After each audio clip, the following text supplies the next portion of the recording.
Yeah, so we're going to be talking about Office Space today. This is Six of One and Bill of the Other. Bill has watched the movie Office Space a number of times. I had never watched it. Bill, why did you want me to watch Office Space? I think the short answer to that would be I thought it would make you laugh. It's a very funny movie. That's a good short answer. I mean, I can get more into detail that I think its send-up of working in an office is one of the best I've seen. As a film itself, it can be a little uneven, and we can get to that in a little bit. But what makes it good is so good that it's very, very easy to overlook any flaws that it might have. It just nails it so perfectly that Shane Gillis is a comedian, and he told a joke about his dad watching Fox News, and his dad was like, yeah, I said that. That's what I said. Like when he watches it, because they're enunciating something that he feels but can't say. So that's me on the TV. I feel like that watching Office Space. I'm like, that. And I thought you would get a kick out of that. There was a number of moments that sort of hit home, with you. Oh, absolutely. I started watching it at least the first 20 minutes. It felt like a documentary, and you told me it was going to make me laugh, and it actually made me cry. So this film opens with what I thought was a falling down traffic jam vibe, right? And that kind of set me up for where this was going. The gag where he's so for those who haven't watched the film, he's in a really bad traffic jam, and then he sees the left lane moving fast, so he moves to the left switching. lane, and then they stop, and then the right lane goes, and then obviously he switches. But the funniest gag of the whole bit is he looks over, and there's an old man on a walker that's like walking ahead of him, like no matter what, how fast he goes. And I don't know, that makes me laugh every time. Then the Michael Bolton character is listening to the Ghetto Boys, which is a great rap group. They didn't play my favorite Ghetto Boys song, which is My Mind Is Playing Tricks on Me, but they played a lot of other ones. And he's like going hard on it. And then there's a guy selling flowers. Yeah. And it's a black guy. And as soon as he comes up, he like turns the music down and like he gets all scared, locks his door, and then he turns it back up. So there's a lot of like really funny gags, just driving in, and nothing makes me laugh more. Now when he gets into work, and I wrote it down, so let me see. There's a secretary, and she keeps going, corporate accounts payable, Nina speaking, just a moment. Corporate accounts payable, Nina speaking, just a moment. Corporate accounts, Nina, and he's just like dying inside. And then of course the TPS reports with the in a general sense, it's funny as an adult to, some of us are parents now. You're in the working life, and yet your managers come up and talk to you like your children and scold you, and they're passive aggressive, and you may not feel they are the wisest people in the world, and you have to follow them. And I think that came across so well when he came up about the TPS reports in the cover sheet, and he's explaining that, yeah, I made a mistake, I get it, and he just completely ignores what he said and just repeats that, well, you have to, this is why we put the TPS cover sheet, and the fact that he has 8 bosses all coming up saying the same thing after he's already explained it was just perfect. I was still crying at this point because, it felt existential. It felt Kafkaesque. Breaking Bad reference. I've got another Breaking Bad reference later. But okay. What did you think of the guy who plays Peter then, the main character? Because to me, having never seen this film before, as soon as he came on the screen, I thought, oh, it's Jim from The Office. I didn't see him as Jim from The Office. I see, for this movie, for the most part, the casting is absolutely stunningly phenomenal. Everybody just fits. Even Jennifer Aniston, who obviously they probably got for star power. I believe her as the girl next door that works at Tchotchke's. I just think everybody, even the dude that's kind of the loser guy that's talking about sleeping with everybody and he's making the faces towards the end, he was perfect. Yeah. You know, his Indian coworker with the, what does he say? Mother shitter. He's perfect. Michael Bolton's perfect. The Bobs are perfect. Oh, and then the printer's not working in the beginning of the film, and I wrote all their characters. Samir, is just furiously yelling at the printer. And Michael Bolton does this, and of course the famous scene where they beat the printer up in the end. And that hits me right in the soul. I have to admit here on this podcast, I yell at inanimate objects all the time. Yeah. And you ever do the thing where like I'm on a computer and I'm working and it doesn't work, and then I hit it kind of hard and I go, "What do you think about that? You gonna work now?" Like, it's like and, it's like Fawlty Towers with Basil Fawlty. You probably don't remember it, but there's an episode of Fawlty Towers where the car doesn't start. So Basil gets a branch from a tree and goes outside the car. Come on, you're gonna start now. Come on. Anyway, yeah. What's funny is with the rise of AI, the computer's gonna yell back at me soon. I read forums all the time of people who like the Claude AI has refused to talk to them anymore because they insulted him too much. The AI. So, yeah, we're getting there. Have we got a future coming in very near future of us genuinely arguing with the computer? Because because what they don't realise is that we've got what is going to happen is we are going to smash the computer up. But who's the winner? Who's the winner and who's the AI wins because we smash the laptop up and have to spend 3,000 quid to get a new one. Yeah. And you can build another AI body, but you can't build the human soul. Maybe you can. What was your favourite character? I think mine overall was the boss. That guy. Oh, I had to look him up to see what else he was in, but nothing of particular note to me. But in this film, yeah, I'm going to need you to come in tomorrow morning. 9-ish. Well, you got to do it. You got to do the okay. Yeah. 6, I'm going to need you to, if you could go ahead and edit that, that would be great. Dude, when he thinks that Jennifer Aniston was sleeping with Lumbergh and he has the coffee, he's like, could you move a little over there? And right, he's got the foot in the air and the way he goes, yeah, if you could just move a little to the left. I think I love so many of the, like I've said this, not to cop out, but I love so many of the characters that it's hard to pick one. I think Peter, just after he gets hypnotized, when he just doesn't care at all, and he's just hanging up on people, and he's gutting the fish on his desk, and then he just kicks the front of his cubicle down, and when the boss goes to talk to him, he just ignores him. I think Samir, the Indian guy, now this shows how much, they have the Y2K bug, obviously, which shows how much this film has aged. But when you go, what would you do with $1 million? And I'm laughing. Now, I don't have anywhere near $1 million, but I've played the lottery before and thought that if I win $1 million, I would absolutely have to still work. Like, that would not be enough money for me to, quit my job and stuff. And then, so they're talking about what they would do with $1 million. And of course, the best line is the, what's his name? Lawrence. Lawrence, the blue collar guy. Lawrence, he's brilliant. He goes, 2 chicks at the same time. And he goes, well, you can't exactly, just because you have money doesn't mean 2 chicks would sleep with you. And he says something like, the type of chicks that would double up on a dude like me would. That's the best line. But the one that I felt most in my soul was Samir, who goes, well, I would invest in mutual funds and then take it to a CD, because that's probably the answer I would give. Because if you told me, Bill, I'm going to give you $10 million, my first thought is I'm paying the mortgage off, I love Lawrence. Can I just interject there then, right? When we're talking about favourite characters, right? The boss and Lawrence, right? So I'm saying, is this good or bad though? I'm suggesting that I'm liking the peripheral characters more than the main ones. How about that? I don't think it's bad. This is not this is not meant to be Lawrence of Arabia. I think you're allowed to just have a good time and get a kick out of certain characters. The occupational hypnotherapist scene, right? I said, when I was thinking about it, I thought, so it's obviously a necessary turning point. It's a necessary plot point in the film to enable someone who feels stuck and stranded in his job and in his life to make that transition into not giving a shit. I didn't like it. Yeah. I didn't like it. I didn't like it. I didn't like it at all. So I love that. I think, look, if you're watching this film for realism, you're probably going to have a bad time.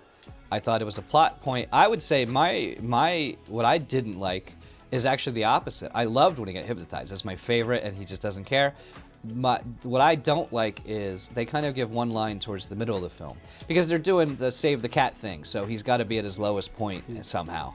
So he kind of gives a line like, I guess the hypnotist stuff is wearing off, because he just becomes a big asshole like in the second half of the film for a little bit until he realizes I'm being an asshole and changes. And that to me felt a little like, what? He was like laid back, cool, didn't care, was doing great, and then all of a sudden he's kind of just mean to all his friends, mean to Jennifer Aniston, breaks up with her, and then is a big asshole. And then he kind of figures out, hey, I've been an asshole, and he gets better. To me, that felt... they had to do it for the plot, because they had to have a plot. And it's like most comedy movies, you're like, I don't really care about the plot. Let's just get more gags in. I just would have preferred a different reason for him to have an awakening. I thought it was a lazy way of doing it. Like, we need our main character to break and to have like that Michael Douglas falling down moment where he goes to work and he just doesn't care.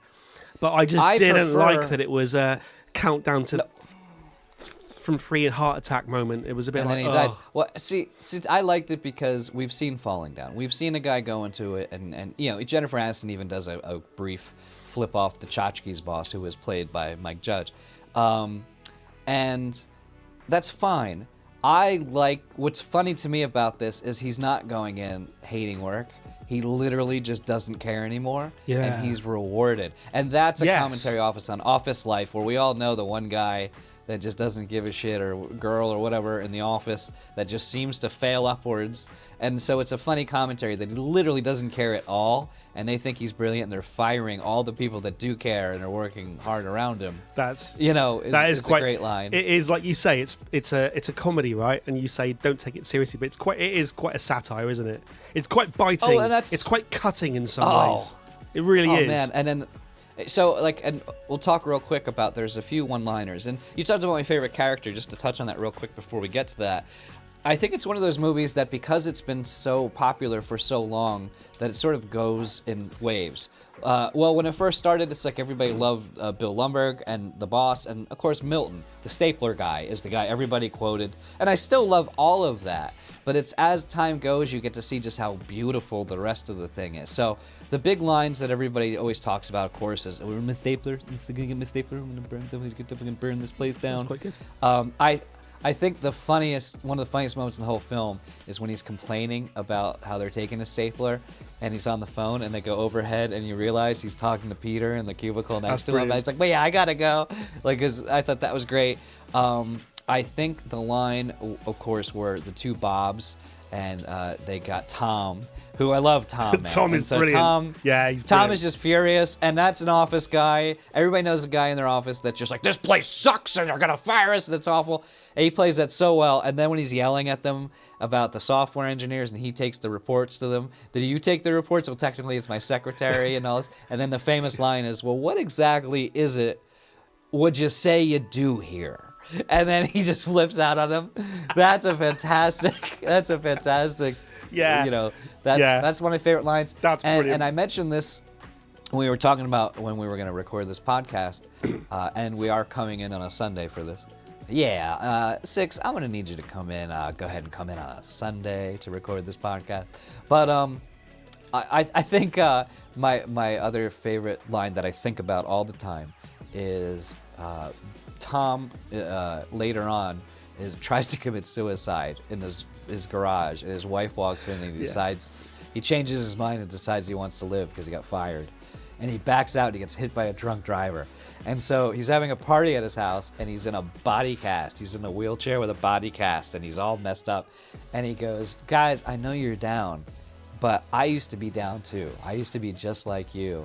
But good things can happen. Just look at me."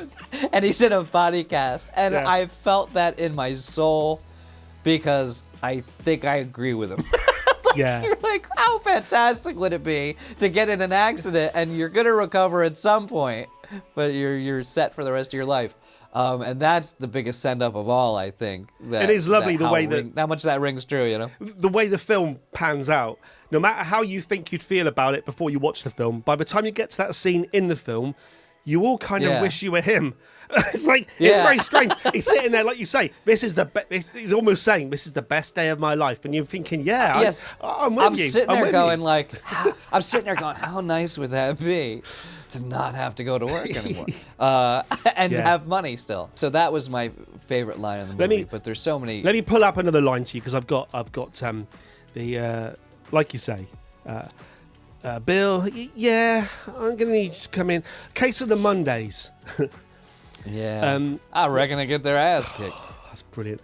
There's a scene in this film where, well, I've got it here as a case. Can you remember what the scene is? I've got it here, Case of the Mondays, and there's a scene where the waiter comes up to the table and he's trying to be all like really, really ultra positive, and it reminded me of that scene in Breaking Bad where they're all around the table towards the end of Breaking Bad, without spoilers, towards the end of Breaking Bad, and the two sets of couples around the table, and the waiter just comes up and he's just trying to be, have you chosen what you want for the menu yet? And then like it's total silence, and like and it was like that. It was like, I thought, oh God, has the guy what's he called?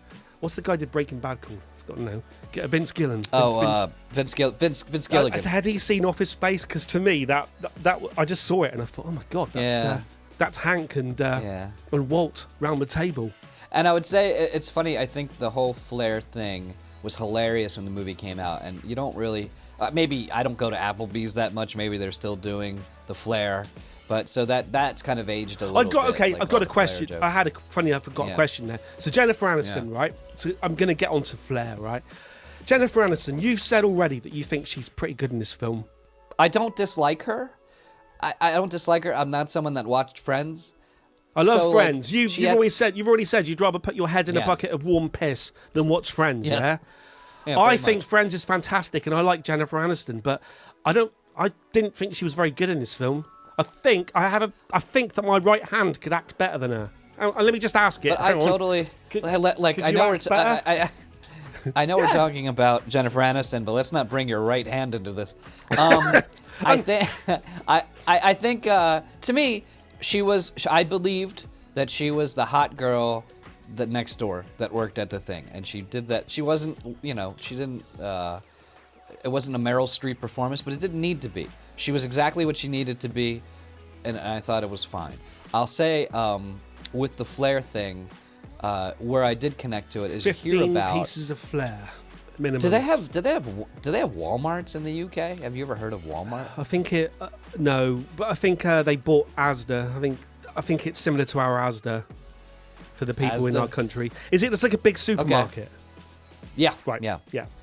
But they also sell like clothes and whatever. But so what they do, they have a thing called Walmart that is just everywhere in the United States. You drive, it's like it makes you feel like you're in the same place no matter where you go, because every town in the United States just has a big Walmart in the middle, and they're just everywhere. So one of the things they do is they sit around in the morning. So you're working at Walmart, and you're either a cashier, you're on the floor, or you're doing stock. They will make them sit around in a circle, and they do the Walmart cheer, I think it is. Holy shit! Where they have to like. Either I think they're clapping, like I think they're doing one of these with the supervisor, and I think they either sing a song or they do like a cheer about how great Walmart is. Are you serious? And I swear to God, this is the most horrific thing I've ever heard, and I'm talking about above and beyond war. You will get reprimanded, I believe, or written up if you're not showing enough passion in your Walmart cheer. Shit. And I've seen positions also where they talk about like the work being your family. They always want more time. It's like they want more of your time and they want to pay you less for it. Okay. But there's a lot of like. But there's ways and means to go about that, and this sounds terrible. Well, my thing would always be like, I'll work as hard as you want because it's a job, but please let me retain the thing that makes me a person. Your dignity. You can look up YouTube videos of them doing that. And that's the thing, it's like the corporate sort of, and that's the idea of the Flair, that it's like... That's what I was going to ask you. What I've never heard of it. It means nothing to me. So Flair... I thought, let me just, because this is one of my criticisms as well, right? I didn't like the flare thing. I didn't get it. I didn't understand it. I didn't think it was funny. I just didn't get it. So here's the thing. It was more, and again, I don't really go to Applebee's and TGI Fridays and Chili's, the sorts of restaurants that did this. I don't know if they're still doing this.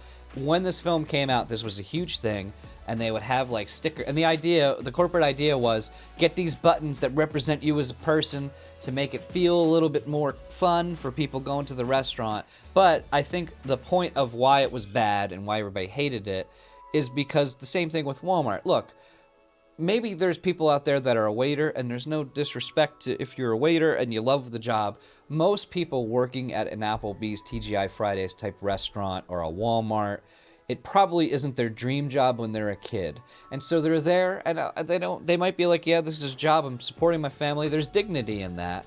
But then the point is these companies, even in retail work, they call it suggestive selling. So if you come in, you can't just say, here, have a nice day. You have to go, oh, have you tried the tchotchke shuffle? You know, and so they'll send what they call secret shoppers in, and they'll write you up if you don't do the little upsell thing. And so the point is, like you said, yes, you're there, and maybe you made decisions that you have to be there. I'm not trying to, but people should have their dignity. You should be able to work hard, do a job well, be nice, be cordial, be a good employee. I'm not saying be terrible, but you should be able to keep the essence that makes you a person. And they're taking that. It's like, that's not enough. You have to also, I remember there's a Wawa store around us, and they'll make some of them dress up like clowns on certain days for like a festival thing they do. And some people are just all about it. More power to you if you're just having fun and you're like, what's the big deal? But to some of us, that can be pretty soul crushing. Yeah. So yeah, and like you say, there may well be employees out there who have no problem with dressing as a clown. To be honest, I'm not sure I would. I'm not sure I would have a problem. And I'm not trying to. Yes, and to make it clear, I'm not degrading people that work waiters. I've worked those kind of jobs. Yeah. I've worked all those jobs. And there are some people that just love to do it. It's a part-time job. They have fun. I'm not saying there's an issue with that. I'm saying that for people that don't want to do that, or maybe have to do that to support their family, and would rather not also have to like artificially be forced to buy into something they haven't bought into. I think that's the send-up that they're trying to do. And so Flair is one example of it. But it's like, imagine going to your job and they make you put on a bunch of, and you don't want to do it. And you have to pretend you're somebody you're not.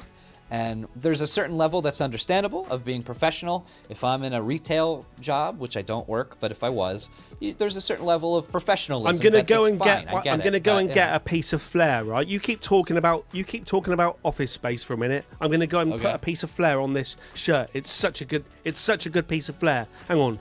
Okay. All right. I can't wait. So everybody, now that he's gone, what do you want to talk about? Yeah. So that's 6. Pretty crazy, huh? Oh, he's back. I hope what you said was brilliant. Here we go, right? It was not. Here's my here's my piece of Flair, right, for the people. Right? Jesus. Yeah. And it's the right colour for my shirt as well. But I think we'll put it to there. Yeah, we'll put it to there. Let me just put it on for the. Hang on. What's funny is I have a sense that in the UK that is a 3 out of 10 curse word, and in the United States that is a 12 out of 10 curse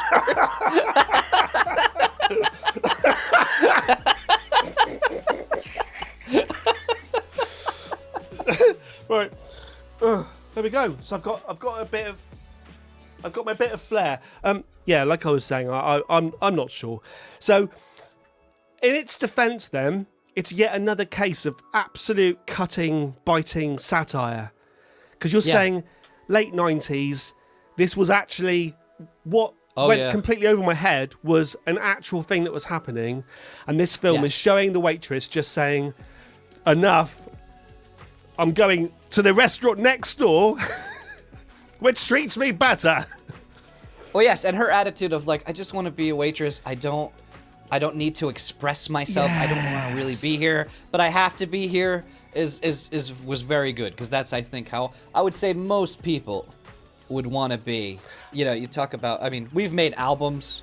We do other creative things. I don't know if like putting a button on my shirt is what I would consider artistic expression. It doesn't feel like it. You've proven me wrong. It doesn't feel particularly artistic. How about the other guy? How about her fellow employee then? I thought you were gonna clip it to your nipple.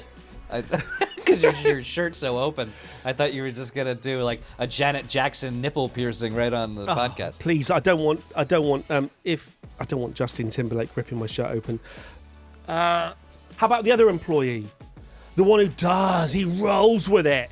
Yes. He rolls with it. He's got hundreds of pieces of flair, and he's just. He's He's amazing. He's amazing. Is he the type of fella you'd want to hang out with? Oh, you couldn't be in his presence for more than a few seconds. But he was brilliant. He was the peripheral characters in this.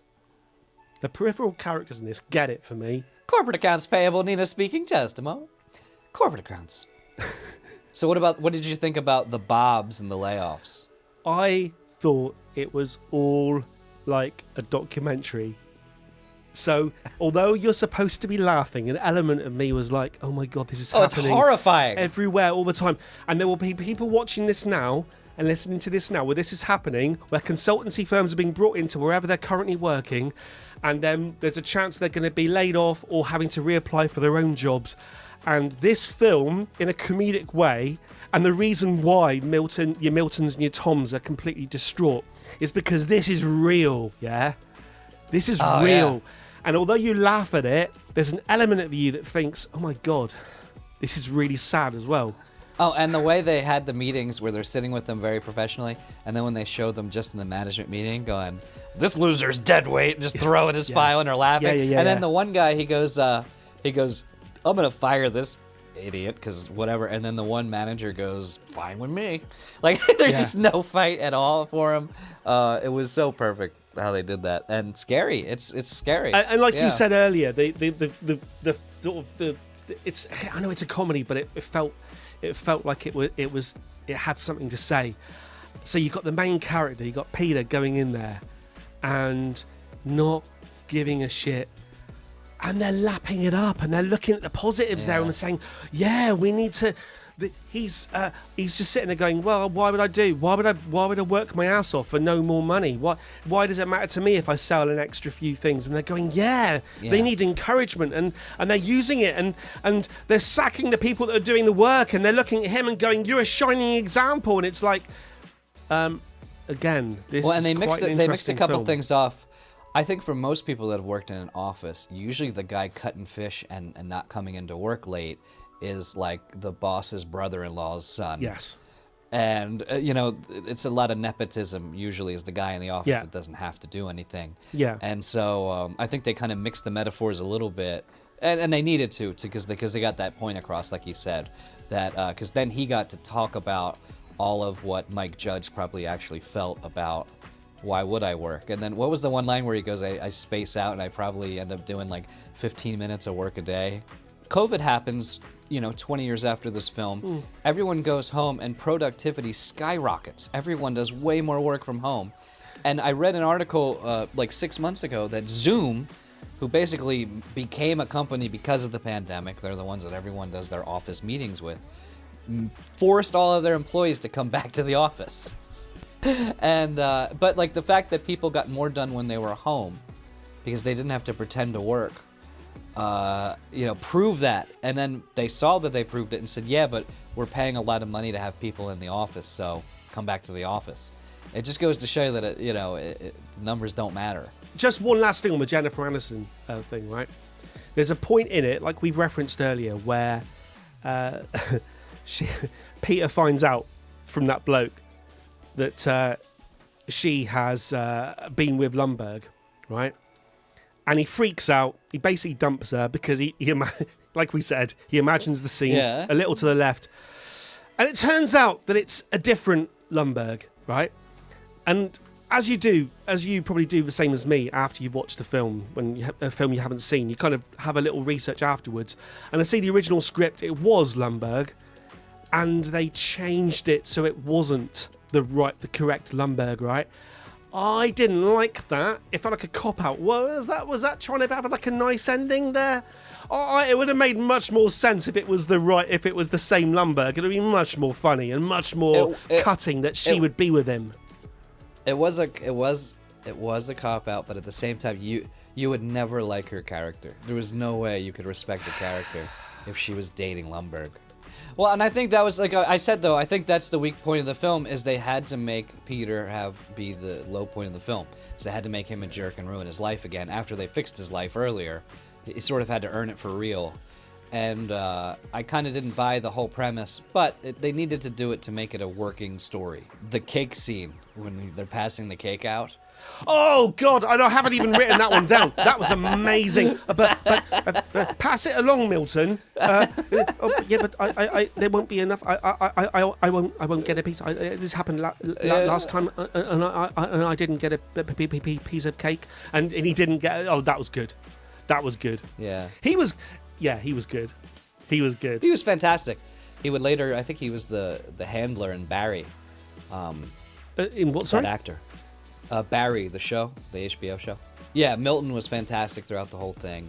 And then, of course, if you really think about, it showed its age that in order to check the account, they had to go to an ATM to check their balance. That made me laugh. And then, like, I was wondering, if he burned the building down and he got the money back, and that's what Milton ends up using to, like, stay at the resort. You know, now we're talking about not taking this film too seriously. I'm like, they can't just tell where the bank transaction was, and they probably have cameras of him taking that money out, or did he just pay them back? Like, or did he take the money out of the account? I don't know, but it's like, just because the building burned down, there's plenty of. Now I'm being Samir. Just because the building burned down, they have electronic evidence of their transaction. Next Friday, right? Next Friday is Hawaiian Shirt Day, right? When companies introduce stuff like this, and he said it, and every member of staff is standing there going, oh, God. Yeah. And then I thought, every day for me is Hawaiian Shirt Day. I've become that Hawaiian shirt guy. But it's true, though, isn't it? Yeah, thanks, guys. We're going through some bad stuff here. We brought in a consultancy firm. We are going to reduce the staffing by 50%. You've all done really well, though. You're doing really well. And to celebrate this, next week you can wear a shirt that you don't want to wear. And I'm not. Yeah. Not only can you wear it, I'm going to force you to wear it. So next Friday, you will be wearing a Hawaiian shirt. Yeah. I want to see you raise your spirits, and we can all drink pina coladas, no alcohol. Right, here we go. Right. So rewinding to the scene. That I didn't like as the turning point of the film, I want to talk about something I did like, which is the main character, Peter, describing how every day is worse than the day before. And then he says, so basically, every day is the worst day of my life. And then the fat hypnotherapist who's about to die says to him, so you're saying today is the worst day of your life? And he looks at him and goes, yeah. And the guy goes, blimey. And then the wife, the girlfriend character goes, you don't agree with him. That, do you know what? This film, it's like, it's such a mix of crying and laughter and real and, sorry, carry on. Holy and the shit. mix, the girlfriend, everyone thinking the girlfriend was cheating on him, and then when he breaks up with her, she yells, I'm cheating on you. Yeah. Yeah. So Michael Bolton comes up with this plan, and he says, these percentages of cents, 0.00001, and we can siphon them off into another account, and over a period of years it will add up. And I'm watching it, and I'm thinking, that's just the plot of Superman 3. You can't do that. Yeah, and then the character says, the character goes, what, you mean, isn't that the plot of Superman 3? And then that's the point I thought, yes, okay, come on. That was good. And I think it happens twice, I think.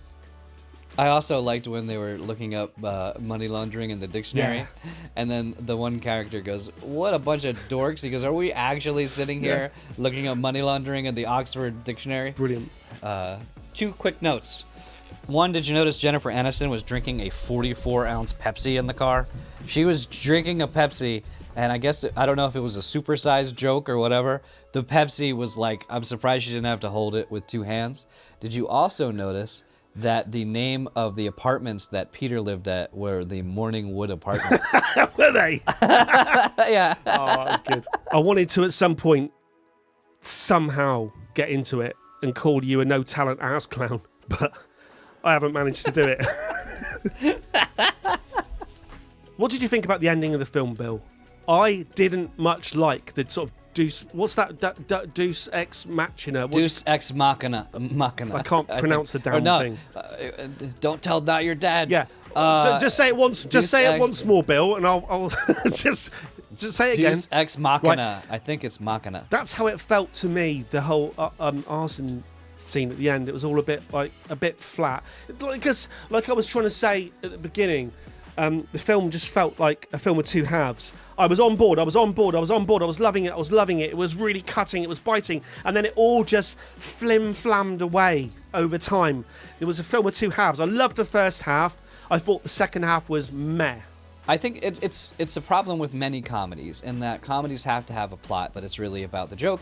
And I would argue that this movie is about the satire. It's about the commentary on office life and all the gags that are funny. And they had to have a plot to have a plot. They made a plot that was memorable. It also provided another gag with him actually burning the place down, ending up. And I think they wanted to do that as a gag, and they were like, let's just do what we have to do with the plot to make that make sense. Him working a blue-collar job and being a more laid-back and finding a better place in life is an interesting solution, because there really isn't. Because you can't ask a 1999 comedy to deal with the rise of bureaucracy. Like, I think that's an unfair.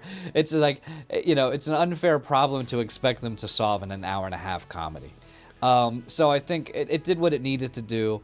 Was it the strongest plot ever? Not at all. And I've talked about my problem with Peter's character, sort of the change. And they sort of explained it. It sort of works, but I thought it didn't really work. But I don't care, because for me, this movie is about laughing. And like you said, it's also cutting satire. So there's also a lot of truth underneath of all those laughs. And I think he did it so note perfect that I just love it. I love it, and I'll watch it. And I'm not someone that really goes back and watches a lot of movies that I liked over and over again. And this is one that whenever it's on, I'm like, yes, I will sit with this again, because they just the characters are perfect, the satire's perfect. It's just so well done, and I just have such respect for Mike Judge, because he's just so good at it. As a writer, as a satirist, he's just so good. And so I can forgive whatever flaws the plot had, because I just love the movie. And I think if anyone watching this hasn't watched the movie and has ever worked anywhere near an office, please watch it, because I think you'll love it. And I think even if you didn't, I think you'll probably love the character of Lawrence, the blue-collar guy, because that'll be your opinion on it. They do what? Like, what, I just think this is a worthwhile film. Yeah. On that note. Well, before you get to On the Note, I want to point out that the next film we're going to be reviewing is a very, very different film that also has a lot of satire. So this will be my difficult film. Okay. And I've never seen this film before. Yep. It's a Charlie Kaufman film called Synecdoche, New York. Charles Bronson film, did you say? Like Death Wish? Yes, Charles Bronson. Cool. It's starring Philip Seymour Hoffman. Dead. It's Philip Seymour Hoffman. Dead. I wouldn't want this, because it would be cruel, but if something ever happened to me, I would want my wife to find out by you calling her and be like, hey, Bill? Dead. Please don't die before the next episode. But it's see, he told me he wanted me to do this.